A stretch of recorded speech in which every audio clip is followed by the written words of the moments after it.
प्यालो बरसां गोठ मांग ट्रगड़ गोठ अलीदर जलबाणी ऐं भरपासे वारनि केतिरनि ई ॻोठनि में स्कारप खाते जी नाअहली सबबि केतिरनि ई ॻोठनि में लॻल ट्यूबवेल बंदि अमलो घर वेठे पगारूं खणण लॻो। ॻोठाणनि जो इंतिज़ामिया खां नोटिस वठण जो मुतालबो।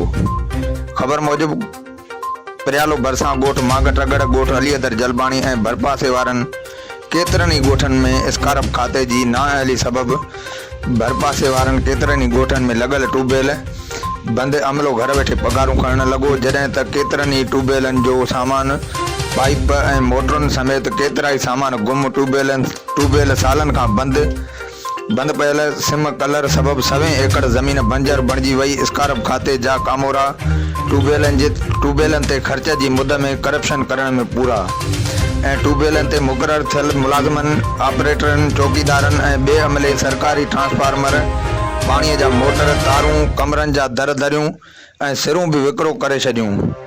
घर वेठे पगारूं खणण लॻा। उन मौक़े ते माजिद अली, रियाज़ अहमद, शुएब अली, साबिर अली ऐं ॿियनि मीडिया सां ॻाल्हाईंदे चयो त असां आला अख़्तियारनि खां अपील था कयूं त नोटिस वठी ॻोठनि में बंदि पयल ट्यूबवेल हलराए ॻोठाणनि मां बेचैनी ख़तमु कई वञे।